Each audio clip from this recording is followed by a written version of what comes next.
cieux. Et mon esprit en moi te loue et t'exalte, tendre Père. Tu es digne de louange et d'adoration et je veux te dire merci. Je veux te dire merci. Et je veux te rendre grâce. Parce que tes promesses sont oui et amen. Gloire et honneur te reviennent. Louange et élévation à toi dans le nom de Jésus. Merci Seigneur. Et que toute la gloire te revienne à toi seul. Amen. Est-ce que quelqu'un peut acclamer très fort le Seigneur Jésus? Est-ce qu'on peut acclamer? Est-ce qu'on peut donner gloire à Dieu, s'il vous plaît? Ce matin, est-ce que quelqu'un peut donner gloire à Dieu? En acclamant très fortement le Seigneur, tu donnes gloire à Dieu. Je vous en prie, asseyez-vous dans la présence du Seigneur. Je vais juste vous communiquer la pensée de Dieu. Moi, la pensée que le Seigneur a également fait monter sur mon cœur, c'est comme une instruction que Dieu nous donne pour cette année 2024. Revêtir Christ. Amen. Nous avons marché avec une autre parole du Seigneur tout au long de l'année 2023. Sur toi, la gloire de l'Éternel se lève. Sur toi, il fait lever sa lumière. Pour comprendre notre état, ce que nous sommes, qui nous sommes. Nous avons vu notre état. Nous avons pris les mesures qu'il fallait prendre. Et désormais, ce que Dieu nous demande maintenant, c'est de revêtir Christ. Ce passage se trouve dans le livre de Romains, au chapitre 13, verset 14. Je veux qu'on puisse le lire. Je vais juste faire un commentaire et ensuite vous dire 2 ou 3 choses et nous allons prier. En Romains, au chapitre 13, nous sommes donc à la fin de ce chapitre. L'apôtre Paul qui écrit donc à l'église, aux chrétiens qui se trouvent donc dans la ville de Rome, où il a été mené donc en captivité. Il leur parle et ce texte m'a interpellé. Mais revêtez-vous du Seigneur Jésus-Christ et n'ayez pas soin de la chair pour en satisfaire les convoitises.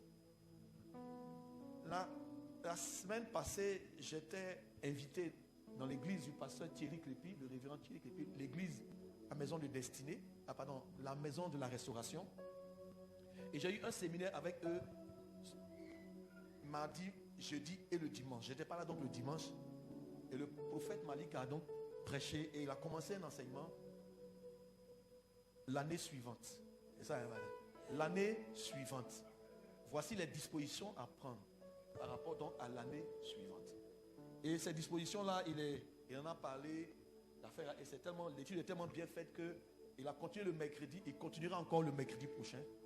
Il va donc donner cet enseignement-là l'année suivante, les dispositions 2024. Donc, il a parlé d'écouter Dieu, comprendre la volonté de Dieu, purifier nos vies, briser les schémas négatifs, garder les yeux fixés sur Jésus, se rendre disponible pour Dieu, ce qu'on a fait en semaine. Il va continuer, faire des progrès, porter du fruit, marcher dans l'humilité, acquérir la sagesse. Tout ce que Dieu a mis sur son cœur, il va le communiquer également à l'église. Au travers de ces instructions que Dieu nous donne, son peuple est bâti. Il y a un but que Dieu veut atteindre avec nous. Amen. Et donc ce matin, considérons donc ce qui est dit ici. Revêtez-vous du Seigneur Jésus-Christ. Et ces 2 choses. N'ayez pas soin de la chair pour en satisfaire les convoitises. Ce verset nous fait comprendre qu'on ne peut pas revêtir Christ, en fait, aussi longtemps qu'on marche dans la chair. Donc il y a 2 choses à faire. Ce verset 7 nous demande de nous revêtir du Seigneur Jésus-Christ.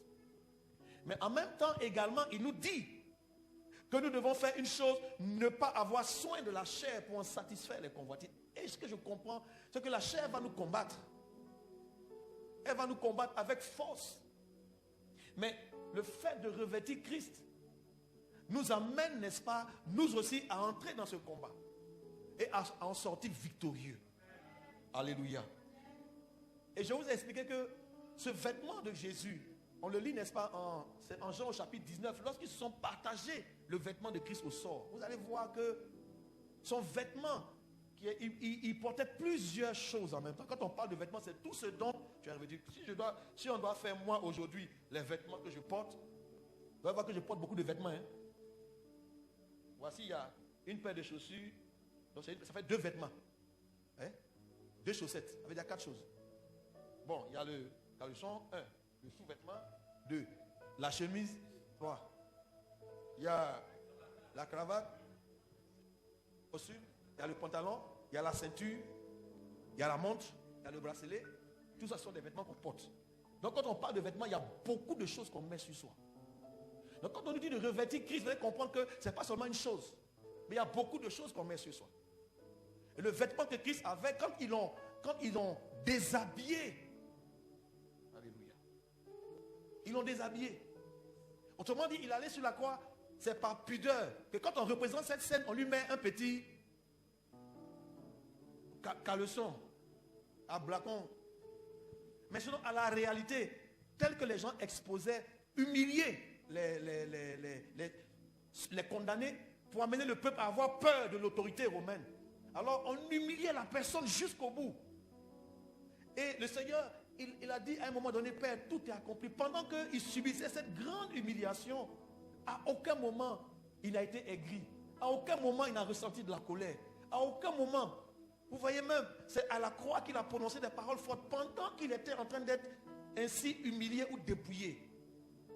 La Bible dit qu'il disait ceci, Père, pardonne-leur car ils ne savent pas ce qu'ils font.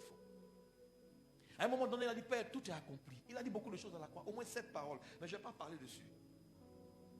Si on lit dans Matthieu au chapitre 21, allons ensemble dans Matthieu au chapitre 21, je vais dire quelque chose que Dieu m'accorde la grâce de le dire. Alors, pendant que Christ et ses disciples approchent de la ville de Jérusalem, il demande à ses disciples d'aller lui trouver un âne. Allez au village qui est devant vous, vous trouvez aussitôt une ânesse attachée et un ânon avec elle. Détachez-les et amenez-les moi. Je vais utiliser ces 2 mots pour dire à quelqu'un que Dieu te détache de là où tu es. Que Dieu te détache et que tu puisses venir à lui.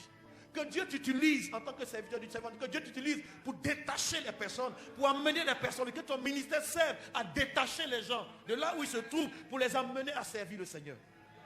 Pour les amener vers Dieu. Que Dieu t'aide, que Dieu t'accorde. Si tu es toi, tu es encore attaché ce matin, après m'avoir écouté par la puissance de l'Esprit de Dieu, tu ne te sentiras plus attaché. Mais tu vas sentir cette liberté que donne l'Esprit de Dieu. Cette liberté qu'apporte la présence de Dieu. Parce que si Dieu a eu besoin d'un âne, ce n'est pas de toi qu'il n'a pas besoin. Dis à ton voisin, si Dieu a eu besoin d'un âne, qui est sans intelligence, qui ne... mais alors, laisse-moi te dire que Dieu a besoin de toi aussi.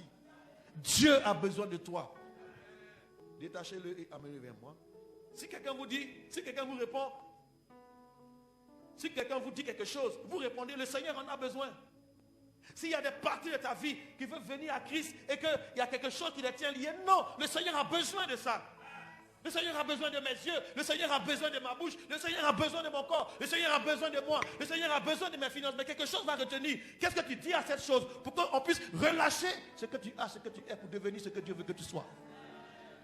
Une parole va être prononcée comme quelque chose qui retient. Mais il faut qu'on puisse dire non, le Seigneur en a besoin. Le Seigneur a besoin de moi. Le Seigneur a besoin de toi et de ton esprit, de ton âme, de ton corps et de tes biens. Dieu en a besoin. Alors, à l'instant, il est laissé aller. Il y a quelqu'un qui va être délivré à l'instant. C'est une décision que tu prends. Je donne tout, je laisse tout entre les mains du Seigneur. Tout ce qui te retient va être obligé à l'instant de laisser partir. Tout dépend de la décision que tu prends.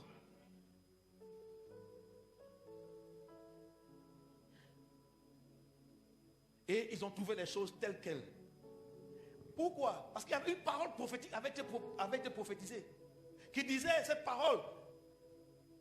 Qui disait ceci. Dites à la fille de Sion. Voici ton roi.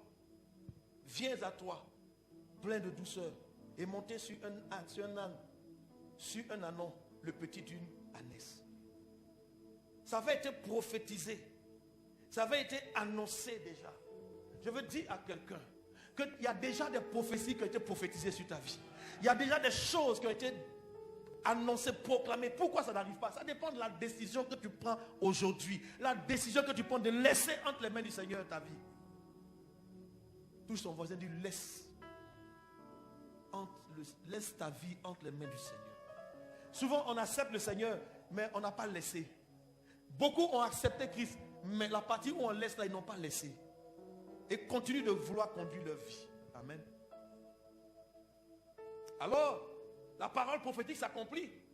De la même manière que je peux dire à quelqu'un que tout ce que Dieu a prédit sur ta vie arrivera au nom puissant de Jésus. Église, ce que Dieu a annoncé sur cette communauté arrivera. Personne ne pourra empêcher. Et ce que Dieu a dit sur ta vie également arrivera. Même si c'est un prophète, même si c'est quelqu'un, même si c'est un fou qui t'a vu dans la rue et puis a dit, toi là, va servir Dieu. Même si c'est un fou. La chose de Dieu concernant ta vie va arriver. À plus forte raison si un prophète a parlé sur ta vie. Alléluia. Alors les disciples vont partir. La Bible dit qu'ils ont trouvé les choses telles que cela avait été dit. Ils ont trouvé les choses telles que... Donc je vais dire à quelqu'un que tu vas trouver les choses seront telles que annoncées. Si tu suis ce qu'on dit, si tu suis ce qu'on dit de faire, si on dit de venir tel jour, il y a tel programme, il faut venir. Ce que Dieu a annoncé sur ta vie va arriver certainement. Il y a des personnes qui ne voient pas l'accomplissement de certaines choses parce que tu attends d'abord que la chose s'accomplisse avant de faire le pas vers Dieu. Non, toi commence à faire le pas vers Dieu. Commence à aller vers Dieu. Commence à tout laisser. Ce qu'il a dit, ça va prendre le temps. Toi, reste dans l'attente. Ils ont attendu. Cette parole a été prononcée plus de 500 ans avant que cela s'accomplisse. Mais je veux dire à quelqu'un, si tu as entendu cette parole de ton vivant, c'est que cette parole va s'accomplir de ton vivant. Tu as besoin d'être dans l'attente. L'espoir, l'espérance que nous avons en Christ, c'est que nous nous attendons à ce que cela arrive. Donc je m'attends à ce que les choses changent. Je m'attends à ce que l'église grandisse. Je m'attends à ce qu'on casse, qu'on élargisse. Je m'attends à cela. Je suis dans cette attente-là. Alléluia. Il y a des choses que j'attendais qui sont arrivées déjà. Je rends gloire à Dieu. Mais tout ce que Dieu a dit concernant ma vie n'est pas encore arrivé. Les choses arriveront. Que ton espérance ne soit pas anéantie. Que ton espérance ne soit pas brisée. Reste simplement dans une posture d'attente. Ce que Dieu a dit arrivera. Elle arrivera certainement. Tout est arrivé comme ils ont dit. Ils amènent l'âne. Et voici quelque chose. On dit, ils mirent sur eux leurs vêtements. Et le fils, ça veut dire qu'ils se sont dépouillés. Donc, ce que nous sommes en train de dire, il faut bien comprendre. Lorsque le Seigneur arrive, qu'il en a besoin, tu dois aussi te dépouiller pour laisser tout en ses mains. Il n'y a plus rien que tu gardes. Je vais dire aussi autre chose là-dessus. Et la plupart des gens de la foule, au verset 8, étendirent leurs vêtements sur le chemin. Alors, est-ce qu'on peut comprendre ce qui s'est passé ici? Donc, ils se sont quoi? Ils ont enlevé leurs vêtements. Donc, ils se sont dépouillés. Et où ils ont mis ça? Sur le chemin. Ou bien ils ont déposé sur l'âne. Pour dire que désormais, tout ce qui était animal en eux, ils ont déposé sur l'âne. Et Jésus est monté dessus. Jésus prend le contrôle. Si tu n'as pas laissé des choses, il ne pourra pas prendre le contrôle. Il faut que tu te dépouilles de ce qui t'empêche de te rapprocher de Dieu. Il faut que tu enlèves ce vêtement parce qu'il y a un autre vêtement qui arrive. Il y a un autre vêtement qui arrive. Je veux dire qu'on ne peut pas revêtir sans s'être dépouillé. C'est deux choses. Mercredi encore, le prophète nous le disait avec force. Qu'on ne peut pas se vêtir. Ça va être mal. Si tu es habillé déjà et puis on te donne de nouveaux vêtements et tu mets dessus. Regarde comment tu seras fini. Quand tu regardes la chose, qu'est-ce que tu fais? Tu vas d'abord dans le vestiaire ou bien dans le vestiaire. Puis tu enlèves. Et c'est ce qu'ils ont fait. Quand ils ont vu Christ, quand Christ entre dans la gloire, quand le Seigneur veut manifester sa gloire, l'une des choses que le peuple fait, c'est de faire quoi? De se dévêtir, de se déshabiller, d'enlever des choses sur leur vie. Pour laisser entre les mains du Seigneur, il va s'asseoir dessus. L'autre chose, c'est que non seulement ils s'assient, mais ils ont mis les vêtements là où ça? Sur le chemin. Qu'est-ce qui s'est passé? Là, il a fait quoi? Il a piétiné ça. Il y a des choses de ta vie qui doivent être piétinées. Il y a des choses de ta vie qui doivent partir. Et ils n'ont plus passé qu'il a là. Il a fait quoi? Il a piétiné avec le poids du Seigneur sur lui. Ce qui veut dire que quand tu as laissé ces choses entre les mains du Seigneur, ça ne reviendra plus. Dieu va utiliser sa force, sa puissance, son autorité pour que ce qui t'empêchait soit maintenant brisé. Que tu ailles avec gloire, avec joie vers le Seigneur. Ils se sont dépouillés. Et la Bible dit que d'autres, qu'est-ce qu'ils ont fait? Ils ont coupé des branches d'arbres et ils ont mis sur le chemin que le Seigneur a emprunté. Alléluia. Donc ici, il y a deux images de ceux qui sont en train de se dépouiller, de se dévêtir. Et Christ également a vu le peuple qui est en train de se dévêtir pour lui. Qu'est-ce qu'il fait à la croix? Lui aussi, il permet qu'on enlève ce vêtement-là. Pour que ceux qui se sont dévêtus, quand ils ont vu sa gloire, puissent prendre ce vêtement pour se vêtir. Je donne cette image pour qu'on puisse comprendre les symboles. Tu ne pourras pas revêtir ce vêtement tant que tu n'as pas accepté de te dépouiller. Et tu te dépouilles devant qui? Tu te dépouilles devant le Seigneur. Tu te dépouilles devant la gloire de Dieu. Tu te dépouilles devant la présence de Dieu. Tu te dépouilles, tu laisses toutes ces choses. Il y a des personnes ici qui ne peuvent pas voir la gloire de Dieu parce qu'il y a des choses qui sont là qui t'empêchent. Quand bien même on entre dans la maison de Dieu, on peut ressentir la présence de Dieu. Mais il y en a qui sont froids, qui ne ressentent rien parce que tu n'étais pas dévêtu. Tu n'as pas laissé peut-être ton péché. Tu n'as pas pris du temps suffisamment dans la présence de Dieu pour comprendre ça. On va en lire ensemble 2 ou 3 choses. Et je vais venir à la partie qui m'a marqué La chose que Dieu, ce sur quoi Dieu veut mettre l'accent ce matin. Dans Galates au chapitre 3, si on peut m'afficher le verset 27. Galates chapitre 3, le verset 27. La Bible dit, vous tous qui avez été baptisés en Christ, qu'est-ce qui s'est passé? Vous avez revêtu Christ. Donc, cette affaire de vêtements-là, ce n'est pas quelque chose qui est une vue de l'esprit. C'est un principe dans lequel tu dois comprendre comment naviguer, comment fonctionner dans ce principe-là. Et comme ce vêtement est fait sans couture, je vous ai expliqué que pour porter ce vêtement-là, il faut quoi d'abord? Il faut grandir. Il faut se développer. Il faut avoir une certaine forme avant de porter ce vêtement.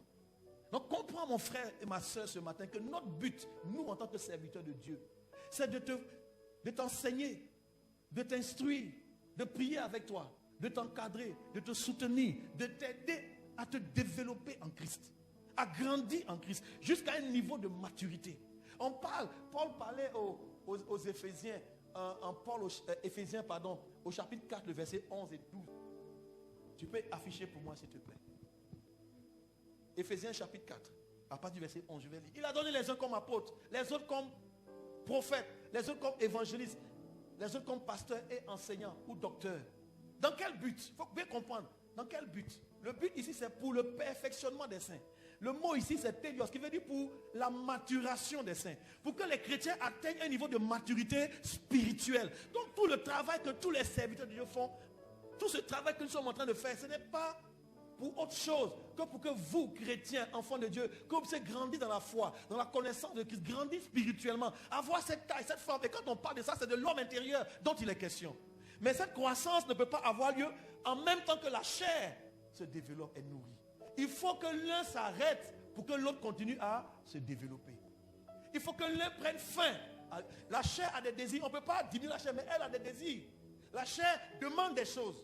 Et le fait de se dépouiller sur le chemin, c'est une image des personnes qui ont déposé tout ce qui est charnel. Et pour que le Seigneur puisse venir avec son autorité piétiner, écraser ces choses, pour que cela n'arrive plus dans ta vie, pour que maintenant, dépouillés que nous sommes, nous puissions revêtir ce vêtement de Christ, qu'on appelle l'homme nouveau.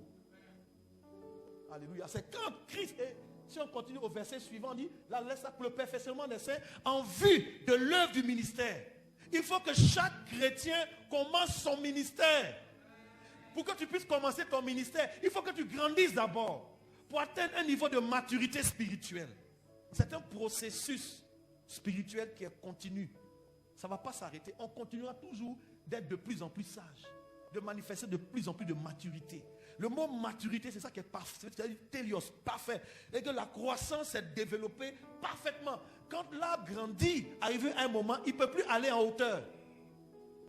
Quelqu'un a suivi ça? L'arbre grandit, il ne peut plus aller en hauteur. La preuve, tous ceux qui ont dépassé 25 ans là, est-ce que tu grandis encore? Imaginez qu'on te demande de grandir. Grandis encore! Tu vas avoir quelle taille au bout de 50 ans?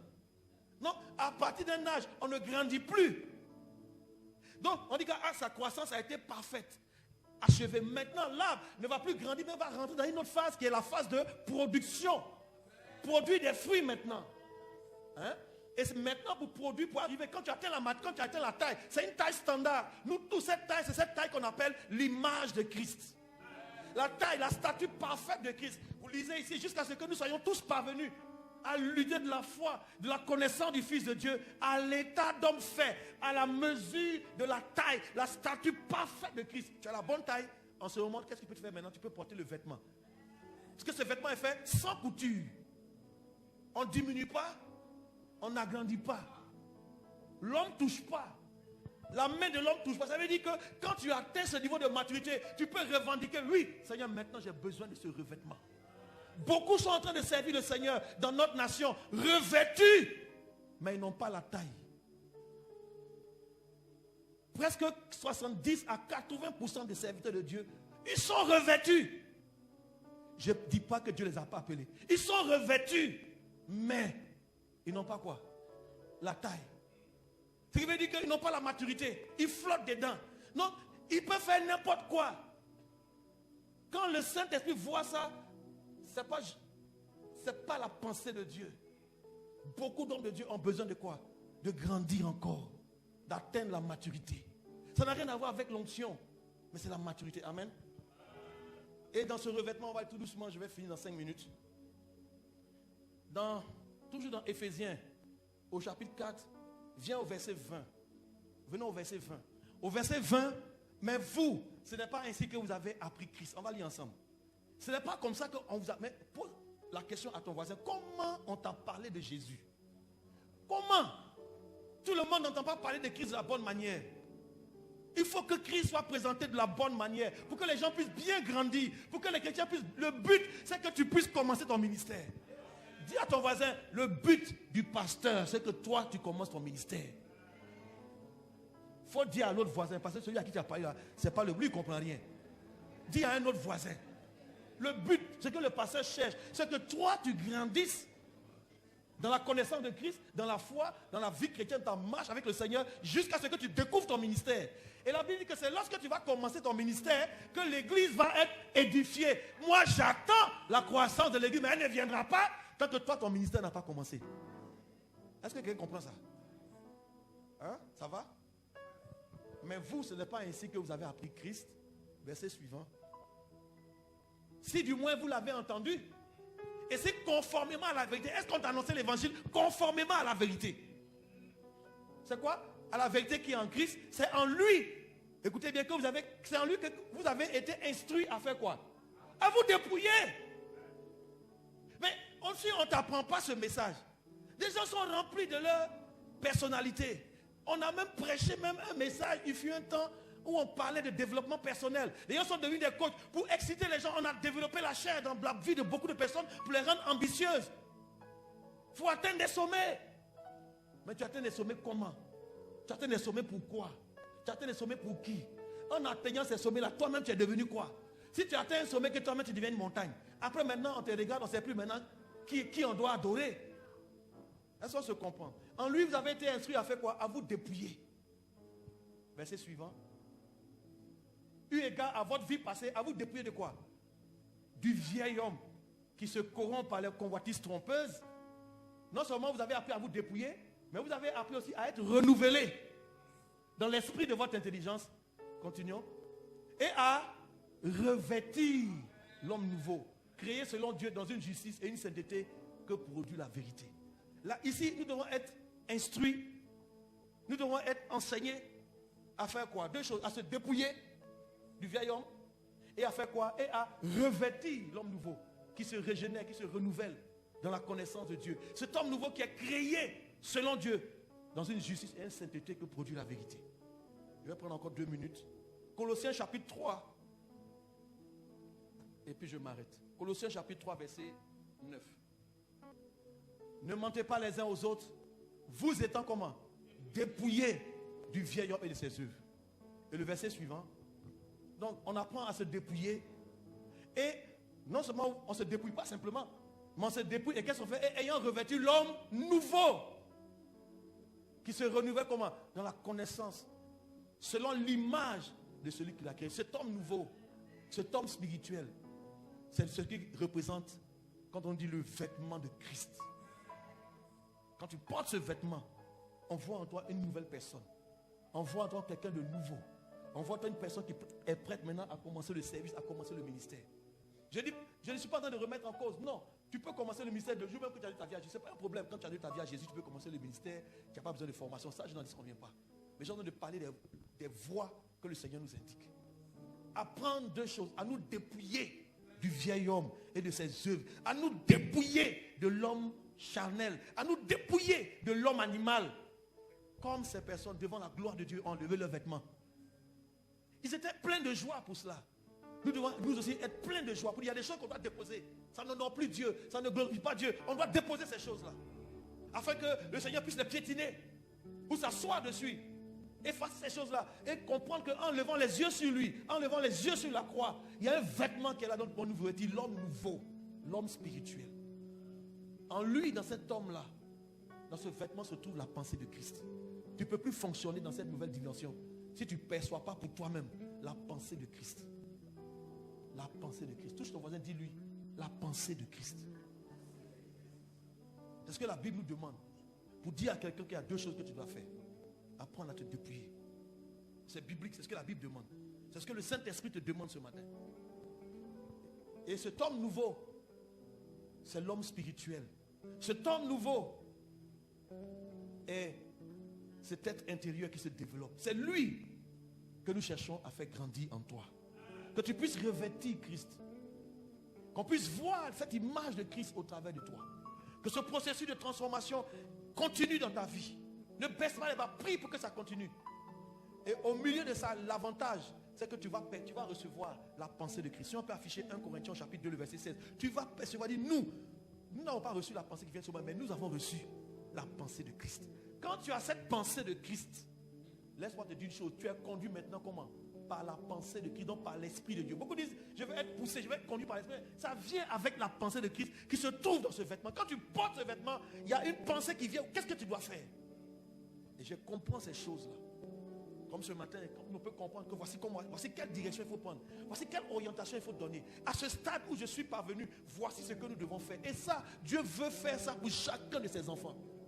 Nous devons saisir la pensée de Christ. 1 Corinthiens chapitre 2, le verset 16. Mais l'homme animal ne reçoit pas les choses de Dieu. Donc l'homme charnel ne reçoit pas les choses de l'esprit. Car elles sont une folie pour lui. Il ne peut les connaître. Parce que c'est spirituellement qu'on en juge. Verset 15. Mais l'homme spirituel, l'homme nouveau, tant que tu n'es pas dépouillé, cet homme animal là, quand ils ont mis leurs vêtements sur l'âne, c'est comme si ça devient comme l'homme animal. Il faut se dépouiller. Tu ne peux pas comprendre les choses. C'est spirituellement qu'on juge. Avec l'homme nouveau, avec ce nouveau vêtement, c'est au contraire, l'homme spirituel au contraire juge de tout et il n'est lui-même jugé par personne.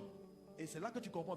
Car qui a connu la pensée du Seigneur pour l'instruire en nous avons quoi? La pensée de Christ. Elle vient uniquement avec l'homme nouveau, l'homme spirituel. Quand tu as revêtu Christ. Et c'est ça la chose que je recherche pour toi. C'est ça la chose que je demande à Dieu pour toi. Que tu puisses capter la pensée de Christ. C'est possible. Je vis uniquement par ça. Je suis malheureux quand je n'ai pas trouvé la pensée de Dieu pour une situation. Quelque chose qui arrive, je veux trouver la pensée de Christ. Alors ce matin, nous allons prier ensemble. Seigneur, aide-nous. Je ne sais pas à quel niveau tu en es dans ta marche avec le Seigneur. Mais je vais t'annoncer une chose ce matin. Tu as besoin de saisir la pensée de Christ. Et nous avons. Cette pensée se trouve dans cet homme nouveau. Cet homme qui devient spirituel. Cette personne qui s'est d'abord dépouillée des œuvres de la chair. Est-ce qu'on peut ensemble dire merci à notre Dieu? Est-ce qu'on peut ensemble rendre grâce à notre Père?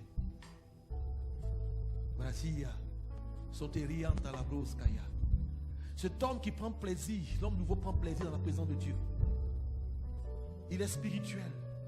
Quand on parle d'homme, c'est toute personne qui a donné sa vie à Christ, qui marche. Ce n'est pas une question de femme ou d'homme. C'est une personnalité que tu revêts. L'Esprit de Dieu en toi.